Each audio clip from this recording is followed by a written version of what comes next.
Hello, friends. Welcome to the Logistics of Logistics podcast. My name is Joe Lynch. Thank you so much for joining us today. Today, I am at the Long Beach Convention Center for the IANA Intermodal EXPO 2025, and I'm talking to Curtis Spencer from Bloodhound. Curtis, please introduce you and your company and what you guys do. Thanks a bunch, Joe. Appreciate it. So Bloodhound Tracking Device is the next gen security and tracking device for all three modes: trailer, chassis, and container.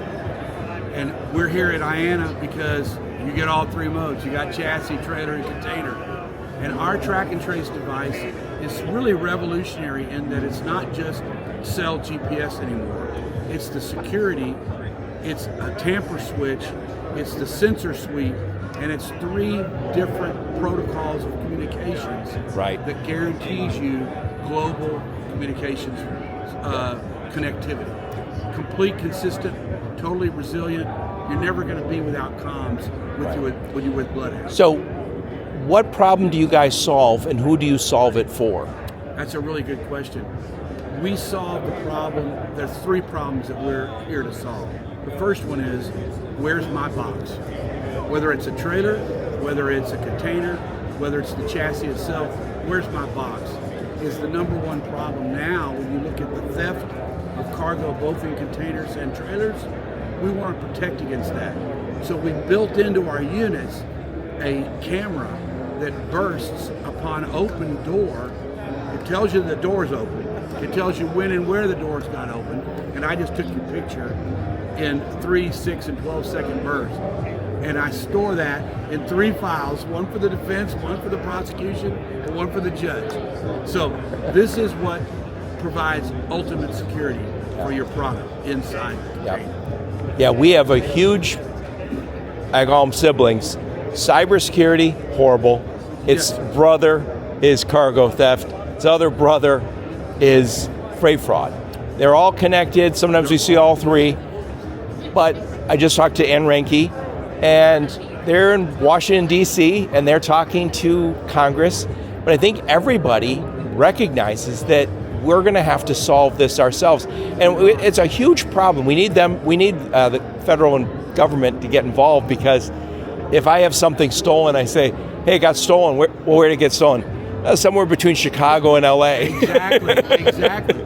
So the thing that BCOs, call the police department somewhere in the middle. Exactly. The BCOs, the shippers, they want to and will be willing to pay for. JLC seminar had it on there just the other day.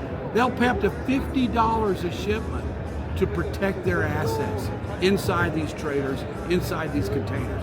So yeah, there's millions of dollars in some of those. Exactly. Think about people bringing in servers and large-scale battery backup units for the grid. Forget all that, Xboxes and gaming systems. Exactly, you hit on it. So you need the accurate data. You also need the security, and you don't want to announce it to the world. So our units are covert. When you look at our unit that sits outside the container, notice that looks just like a container vent. Yeah. It's built like a container vent. It's patented communication device as a container. Yep. So if I'm looking to move some stuff over in a container, right? I call one of the shipping companies, one of the freight forwarders, and I say, "Oh, can you move this?" Are you using security? How do I know I'm getting Bloodhound, or how do I know what I have in that? Start demanding it. Hapag Lloyd, senior VP, was on this seminar JLC had, and he basically said, we're stealing business from the other larger lines because we started on a fleet optimization program to put track and trace in every single dry box we have. That started about 4 or 5 years ago, and they're almost complete. Now, it's not security, it doesn't have SATCOM, it doesn't have an IoT mesh, but at least it's a movement in the right direction. Yeah. And he's getting new business because he can accurately tell his customer where he's at. The nature of all of logistics and business is it's commoditized. Your box is just the same as my box. And if I can say my box is better, this is what makes us different and better, Well, guess what else he gets?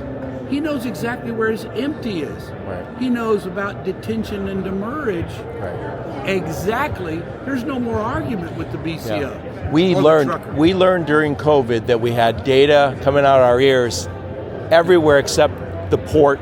Yes, sir. Yes, sir. And when somebody says, "Oh, well, we have visibility everywhere," Yeah. there's a week lost at the port, if not a month during COVID. And that's a black hole called dwell. It's a black hole called dwell. Yes. So let me tell you about what happened also in that time period. What we found out was that the largest TMS provider in the country basically said, we get 8 in-gate notifications from 8 different sources over 5 days for the same container. How the hell does anybody know where my box is when that's what you're getting? Yep. And because it's not coming from the box itself. Yeah, I think people coming from outside this industry look at that container and go, that container hasn't changed in 25 years. And maybe in 50 years. That's why we're saying they need to be smart. That Bloodhound makes the dumb container a smart container with just a magnetized installation in 5 minutes. I interviewed one of your guys last year on my podcast, and he said, I don't know if it was already then, but that you can tell me if there's a person in a container. You can also tell me if there's drugs in a container. So our CO2 sensor is available now for human trafficking detection. So we have an ammonia sensor, think about it, and a CO2 sensor. You put 20 refugees in the back of a container, they're going to have CO2 elevated and they're going to have ammonia elevated. Next year, we're going to have a fentanyl sniff. By the way, the biggest fentanyl bust wasn't over the border, it was to a port. To the Port of Houston, this last week, 2 weeks ago, yeah. I talked to Sal Mercogliano from What's Going On in Shipping, and he talked about, the biggest bust was at a port. Came in a shipping container, man. Yeah, I mean, they're very professional. Oh, yeah. And listen, I don't want a whole bunch of mules moving my stuff. I want it done with by containers. Catch 1 or 2, and how many went in and they weren't catching? You know? I think the bar just keeps rising. I know we're talking now, Absolutely. People and fentanyl, but before we know it, whatever the next crisis is, you guys will be putting a sensor. CBP has already said, can you detect weapons and money? And we're working on those sensors as well, because that's what's going southbound. Yeah. By the way, the U.S. I think also you guys are, I think this is true, the sensors aren't easily seen so they can't walk in and go, I smashed the camera when I got in the container. And if they do, if they could get off the 700 pounds per square inch unit, if they can pull that off, a little tamper switch goes off and says, hey, I've been compromised. Where? When? I'll tell you right there. Oh, by the way, I got your picture. I love it. So, we're here at IANA. Yep. The Super Bowl of intermodal logistics. Super Bowl of intermodal, baby. Why are you guys here, and what are you learning here? I mean, what's the benefit to your company this week? So I've been coming to IANA as a logistics consultant for 20 years, as a member and a guest. But this platform covers all 3 of our verticals, and it's where everybody is. Right. Yeah, when you say freight tech, everyone thinks trucking. No. There's freight tech for this business. You're part of it. That's right. And it's funny because I also saw a ton of trucking companies here, and I think a lot of them are saying, we pick up at the port, we better start figuring out what that means. And Absolutely. I think also, I'm an automotive guy originally, and I would say order to cash, and what we're looking for is flow.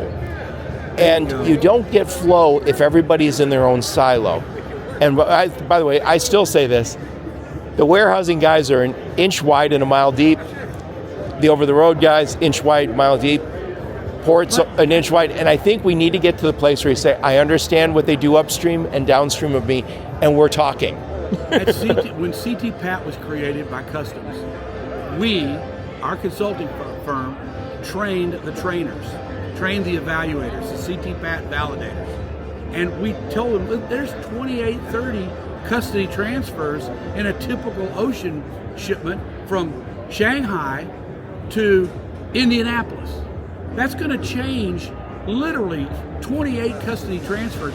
You got to know every one of those custody transfers. And it's also by a different entity. Yeah, handoffs are the problem. I say this all the time on my podcast. If you look at over-the-road shipment, there's a shipper, there's a receiver, there's a trucking company, maybe there's a broker. Maybe. There's insurance, yeah. But there's those 3 or 4 people. Absolutely. When you talk about a freight forwarding shipment that's coming from Asia or Europe, I think there's 13 or 14 people. Yeah. The handoffs are the hard part. And those handoffs aren't in the same time zone. They're not in the same culture, same business. And the trucking company that you mentioned, they brokered that to somebody else. Right. DHL may have gotten the deal, but they're going to broker that to a third party. But I guess my point is, it's easy. We're all in the same time zone. We speak the same language. Exactly. Yeah.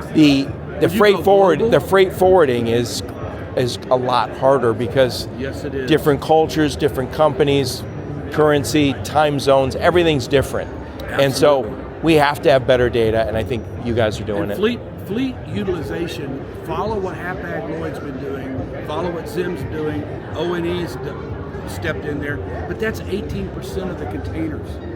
The big boys have got to start looking at dry box. Well, they'll do it when people start asking. Tell them they have to. That's right. 100%. Yeah, and I still say that it should be. You guys should be selling to the. And we are directly to the container guys. We are. And again, I do think we're going to get to a place very quickly where we're going to say not all containers are created equal. Oh, no, so that's true. So let's wrap this bad boy up. One more time, what problem do you solve and who are you solving it for? Bloodhound Tracking Device solves accuracy in location intel. We solve theft problem by taking your picture if you open the box. We're temperature, humidity, accelerometer, so the damage. And then for the carrier fleet owners, the trucking fleet owners, we're providing that empty notification. Where is it? How long has it been there?